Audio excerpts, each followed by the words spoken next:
So anyway, those are the big drivers, guys, of these increases, as well as a new power contract that's coming in that will affect a little bit more in 2013 and 14. You'll see a little bit larger power increases in those 2013 and 14 years.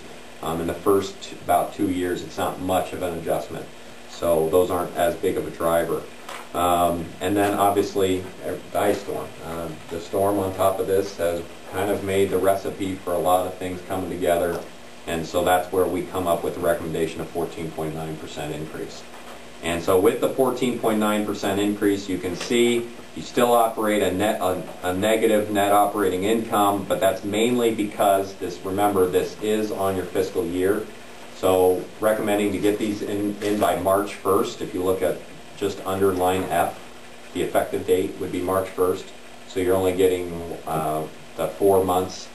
So the real impact you can see would be in 2012, where I'm targeting that you probably need another increase, another 11.9, but we're going to wait and see how some of this shakes out and do an update next year and see how close we are. But that's when we'll start seeing the buildup of net incomes and buildup of cash reserves.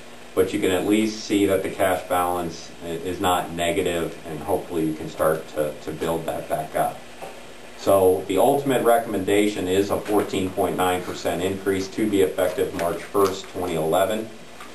And to give you guys some perspective, I put in some charts.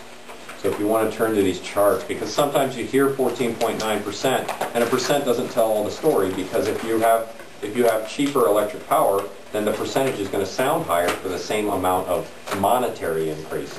For example, for a residential customer in Lakeview using 1,000 kilowatt hours per month, and this is annualized using, there's 4 summer months and 8 winter months, but this is just annualized. So right now, a customer using that is charged $73, which is about 7.3 cents per kilowatt hour.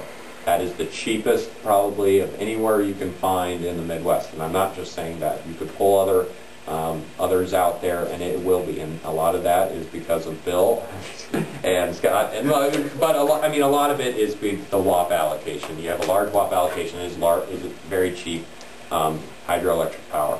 Now, if you look on there, that average NMPP survey, if you say, well, you're just grabbing, so towns. I tried to grab different power suppliers. Des Moines, Iowa is a Mid-American Retail, so that's a different town. I grabbed OPPD, which is Omaha Public Power District. That's a different power supplier.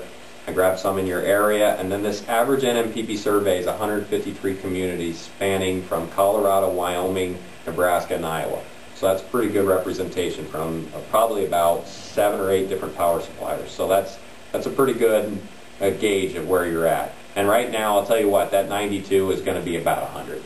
And it probably is going to be over 100. Those ones you're seeing in dark, the ones that aren't stagnant. They're not staying still. All the boats are rising, guys. And so they're going up as well. So you're looking at an average of about $11 per month. I'm not devaluing money, but sometimes it helps you to put it in terms of dollars versus a percentage increase. And 1,000 kilowatt hours per month, if you go back and look at your usage, it depends on your house and how you use electricity, but 1,000 kilowatt hours is probably about somewhere around a 1,300 or 1,400 square foot home, somewhere in there. So you can gauge based on that where you're at. And of course, it depends on the kids you have and things like that. So there's lots of factors. But